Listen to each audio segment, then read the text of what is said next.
अस्सलाम वालेकुम नाज़रीन, मैं हूं एहतशाम कियानी। आप देख रहे हैं मेरा यूट्यूब चैनल। नाज़रीन, आज की कुछ अहम खबरें, बड़ी खबरें जो हैं वो आपके साथ शेयर करेंगे। इस्लामाबाद हाई कोर्ट से आज इमरान खान, शाह महमूद कुरैशी और बुशरा बीबी की दो मुकदमात में सज़ा के ख़िलाफ़ अपीलें दायर हो गई हैं और साथ ही उन्होंने सज़ाएँ मुअत्तल करने और ज़मानत पर रिहा करने की दरख्वास्तें भी दायर की हैं। इसके अलावा इस्लामाबाद के 3 हल्के जिनसे मुताल्लिक ये इल्ज़ाम है तहरीक इंसाफ का कि उनका मैंडेट चोरी किया गया है, उनके उम्मीदवार जो जीते हुए थे उन्हें हरा दिया गया है, उसके खिलाफ जो दरखास्तें इस्लामाबाद हाई कोर्ट में थी उन पर आज फैसला सुना दिया गया है। फैसला क्या है, उसके असरात क्या होंगे, इस मुतालिक आपको आगाह करेंगे। इस्लामाबाद के एक मुकामी होटल में मौजूद हैं जहाँ पर तहरीक इंसाफ की जानिब से आज मीडिया में जो धांधली का तमाम तर एपिसोड था उससे मुतालिक ब्रीफिंग दी जा रही है। उस मुतालिक भी आपको आगाह करेंगे कि यहाँ कौन कौन उम्मीदवार आए, क्या क्या बातें की गई, इस मुतालिक भी बताएंगे। लेकिन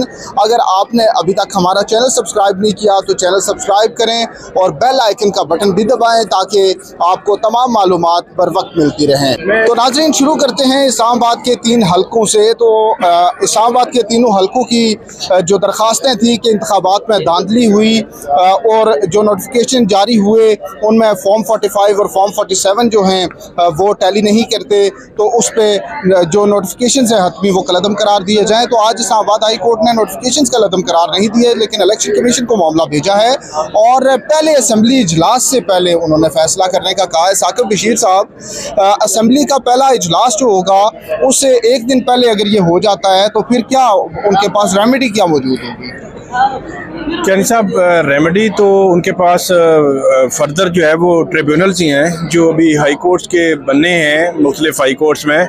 और ट्रिब्यूनल आप ये कहें कि एक ट्रक की बत्ती है जिसके पीछे आपने चलते जाना है, वो जिस तरफ आपको लेके जाएगी आपने चलते जाना है। लेकिन मैं ये समझता हूँ कि ट्रिब्यूनल से पहले ये इश्यूज़ इतने क्रिस्टल क्लियर हैं कुछ जो हल्कों के कि उनको अर्जेंसी में, मैं ये नहीं कहता कि जो लोग ये दावा कर रहे हैं उनके दावे के मुताबिक ही फैसला कर दें, नहीं, मैं ये कहता हूँ कि इंसाफ के तकाज़ों के मुताबिक फ़ैसला होना चाहिए और वो जो पार्लियामेंट का इजलास बुलाया जा रहा है उससे पहले हो।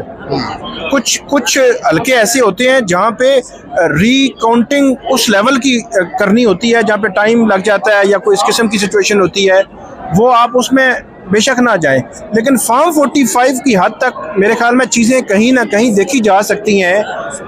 8 फरवरी को ये मामला शुरू हुआ है, आज 16 फरवरी है, तो मेरे मुताबिक एक सलमान अकरम राजा साहब का जो हल्का है उसमें एक नोटिफिकेशन विड्रॉल की हद तक, इसके अलावा एक भी कंक्रीट ऑर्डर इलेक्शन कमीशन का नहीं हुआ। ये एक परसेप्शन है कि कहीं ना कहीं इलेक्शन कमीशन भी जो है वो डिले में उसको रख रहा है।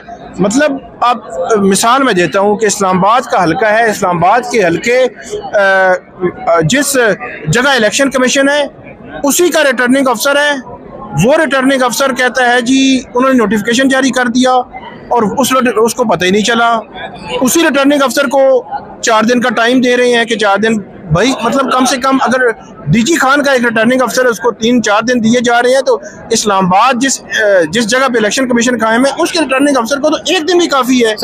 आपने कौन सी रॉकेट साइंस जो है उसमें रखनी है कि उसमें जी रिटर्निंग अफसर को नई चीज़ लेके आएगा, जो उसने मतलब एक चीज़ जो है वो वही है वही सामने आएगी और क्या है, तो वो रिपोर्ट दे देगा। साकिब साहब, सलमान अकरम राजा साहब का जो हल्का है उसमें तो इलेक्शन कमीशन ने नोटिफिकेशन विड्रॉ कर लिया है, उसमें कंसोलिडेशन नहीं हुई थी।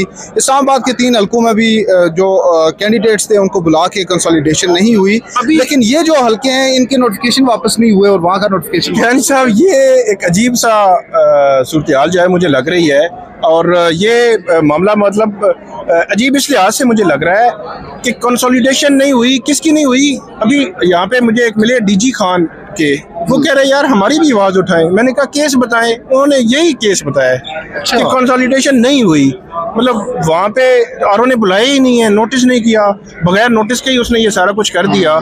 तो आप जो भी हल्का उठाएंगे वहाँ पर यही आपको मिलेगा। इस फैसले का इम्पैक्ट क्या देख रहे हैं आप? इस फैसले का ज़ीरो इम्पैक्ट है, बल्कि नेगेटिव में मैं इसको काउंट करूंगा। 5 दिन ज़ाया किए गए हैं। अगर हाई कोर्ट ये समझती है कि इस किस्म के मैटर्स में डायरेक्शन नहीं दे सकते इलेक्शन कमीशन को, तो मेरा ये ख्याल है कि पहली हेयरिंग पे पहले दिन ही उनको कहें आप इलेक्शन कमीशन जाएं, इलेक्शन कमीशन जो भी फैसला करे फर्दर देखेंगे कि हमने सुनना है, अगर ट्रिब्यूनल ना बने तो नहीं तो ट्रिब्यूनल में जाएगा। तो आपने 5 दिन ज़ाया कर दिए। मामला वही का वही है, मामला आपको यही पता है खुशाब के एक हल्के का 9 फरवरी इलेक्शन कमीशन ने कहा कि आप रीपोलिंग करें कुछ हलकों की। वहाँ पता नहीं डीसी या किसी ने रिजाइन कर दिया था। रीपोलिंग करें। वो हाई कोर्ट आते हैं, 13 तारीख को हाई कोर्ट में केस लगता है, 14 को इलेक्शन कमीशन के लिए नोटिस होता है, 14 को फैसला महफूज होता है। आज वो फैसला पता नहीं अभी आया या नहीं आया, इस वक्त जब हम वीडियो कर रहे हैं, लेकिन वो रीपोलिंग 15 को हो चुकी है। तो आप नजर लगा लें कि मतलब ये कि क्या है यार। अच्छा, एक चीज आपके पास आई है, उसकी एप्लीकेशन डिसमिस कर दें। साकिब साहब, स्टेटस उसका वही का वही है। नोटिफिकेशन सेटिस्फाइड कराने आए थे कि नोटिफिकेशन नहीं हो सकता, उससे पहले हमारी दरखास्तों पर फैसला करें। दरखास्तों पर आप कहा गया है कानून के मुताबिक फैसला करें, लेकिन नोटिफिकेशन वहीं बरकरार रहेगा और बात आप वाली के 5 दिन ज़ाया हो गए हैं। जी बिल्कुल, मेरे ख्याल में तो यही चीज़ अगर मतलब अदलिया या अदालतें ये समझती हैं कि इलेक्शन कमीशन को डायरेक्शन नहीं दे सकते, लॉ ये है, अगर वो इसको ये कह रहे हैं तो देन पहले दिन ही ये मामला हो जाना चाहिए। 6 जाए कि 5 दिन लगे।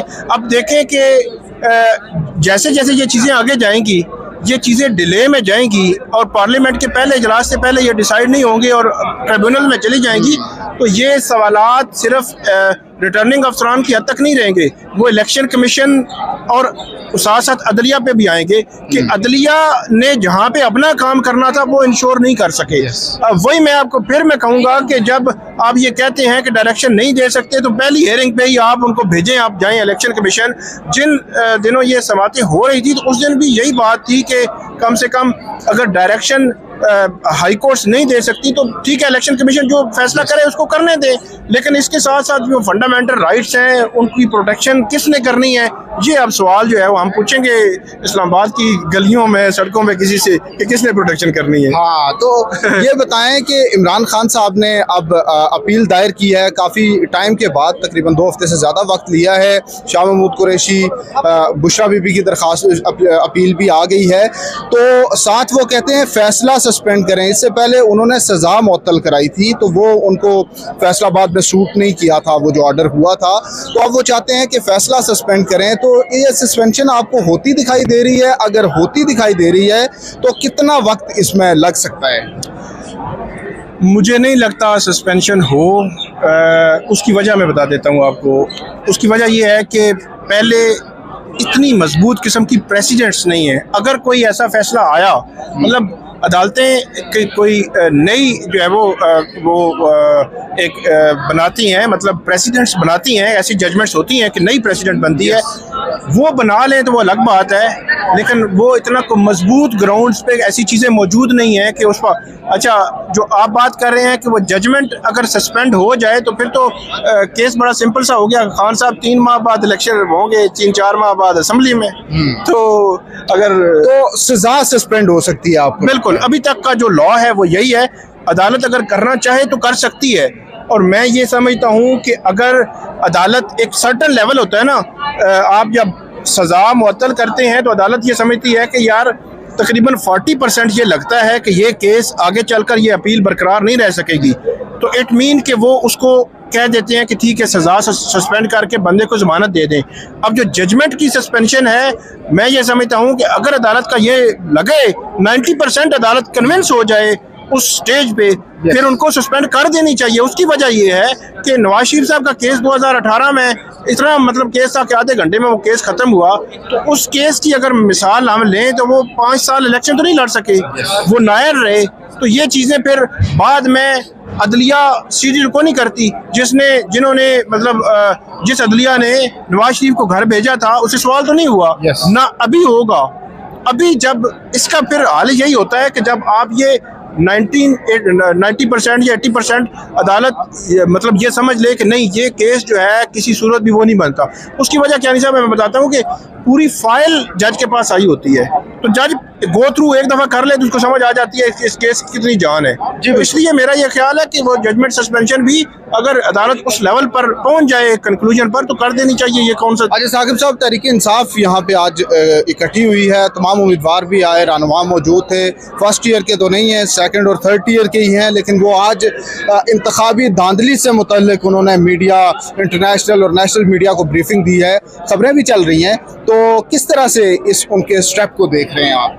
पहली बात तो ये है कि वो मैंने देखा जब शुरू हुआ तो फोकस कर रहे थे इंटरनेशनल मीडिया को, तो उसका हाल ये था कि इंटरनेशनल मीडिया को किसी और जगह बुलाते और वहाँ पे बिठाते। अब इंटरनेशनल मीडिया बेचारा इधर उधर जो है वो जलीलो ख्वार हो रहा है, वो कह रहे हैं हमें तो समझ ही नहीं आ रही कि क्या है ये तो रश बहुत ज़्यादा हो गया। मतलब एक जलसे में तो आप इंटरनेशनल मीडिया को नहीं ना बुलाएंगे। अगर आपने ब्रीफिंग देनी है, आप ये चाहते हैं ये चीज़ें हाईलाइट हों, तो उनको किसी क्लोज डोर किसी उस ब्रीफिंग में बुलाएं कि जहाँ पे वो जो है पॉइंट करके 10-15 लोग हों, उनके जो 15 लोग हों, आपकी जो मैनेजमेंट 15 लोग ऑर्गेनाइजर हों, और वो उसमें 20-25 लोगों के दरमियान बैठ के उनको बताएं जी ये है हमारा केस। तो फिर क्या होगा, इतने बंदे इकट्ठे करके भी आप वो कवरेज नहीं ले सकेंगे जो आप 25 बंदे इकट्ठे करके ले लेंगे। तो ये वो बात मैं कर रहा हूँ जो इंटरनेशनल मीडिया वाले बेचारे इधर हमें मिले हैं वो बातें कर रहे थे। हाँ, लेकिन इसका इम्पैक्ट होगा, प्रेशर डेफिनेटली इम्पैक्ट होगा। इसका इम्पैक्ट मतलब ये तो हमने एक एंगल को देखा है, इसका डेफिनेटली इम्पैक्ट है। उसकी वजह ये है कि पहली दफा बगैर किसी पुलिस की जो है वो मौजूदगी के और मुदाखलत के एक जलसा हो रहा है बड़े अरसे बाद, डेढ़ साल हाँ, तो बड़े अरसे बाद ये हो रहा है। तो उस लिहाज से भी और थोड़ा सा मतलब एक एक्टिवली उन्होंने एक किया है प्रोग्राम, स्पेस मिल रही है, डेफिनेटली स्पेस मिल रही है और उनका हक है, मैंडेट दिया है अवाम ने उनको। बहुत शुक्रिया साकिब बशीर साहब। नाज़रीन, इन तमाम पहलुओं का मुकम्मल अहाता कर रहे थे। अब तक की यही अपडेट्स हैं, मज़ीद भी आपको आगाह रखेंगे। हमारा चैनल सब्सक्राइब करें, बेल आइकन का बटन दबाएं और वीलॉग अच्छा लगे तो अपना फीडबैक भी ज़रूर दीजिएगा। अल्लाह हाफिज़।